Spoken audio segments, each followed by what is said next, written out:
Mazima ga Katonda w'otunuulira Yiga Sharifu bantu bangi balinga nze beebuuza Yiga Sharifu embeera gy'ali munakuwalireko oba nsanyuke, embeera gy'ali nsanyuke oba nnyiige, embeera gy'ali muyambe oba mmuleke. Kwegamba ng'oli awo naawe tomanyi kituufu kyakukola eri Yiga Sharifu okusinziira ku ngeri Yiga Sharifu gye yajjamu okubeera popular naddala ku TikTok. Yiga Sharifu y'omu ku bantu abali popular ku TikTok ako nga tebagambwako. Nzijukira akamu ka video akasinga okubeera nga kamutambuza oba nga katrendinga ke yakola ng'agamba yayiseeko sayidi ze yeekawempe n'alaba ebiyumba by'embizi. Simanyi abantu balinga basula mu biyumba by'embizi byonna bye biri ku kkubo yonna wawunya basula bubi nnyo balinga bali mu biyumba. Simanya natunulira ka video kali eri mbu simanyi abantu abasula eyo mu bwayise yonna gye yayiseeko nga wawunya abantu ebiyumba byonna bye bazimbe biringa biyumba bya mbizi mwe basula. Simanyi eyo sayidi zokkaleero nayo yagenza oyitayo ng'awulira tayagala nakuddamu kuyitayo abantu basula mu biyumba bya.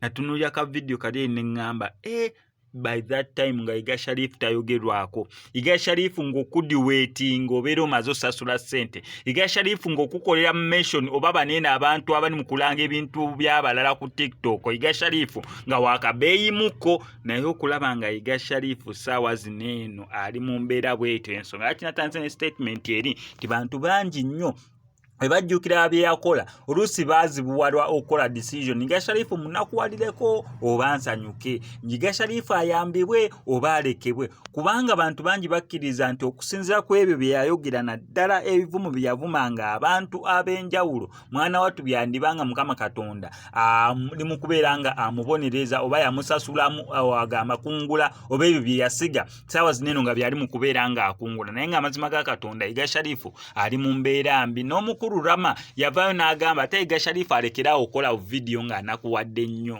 Abantu tebabyagala tuwadde kituufu ali mu mbeera ya nnaku, mu mbeera ya kubeera ng'ayambibwa akwatibwako naye atalekerawo nnyo okulaga ne Mukama Katonda ono obuwangaazi bw'emmese bugiriisa ku ddiba lya kkapa Abaganda be bagera. Kankusaba subscribing and SMX Media tojja kwera mu misinga updates naddala nga zino.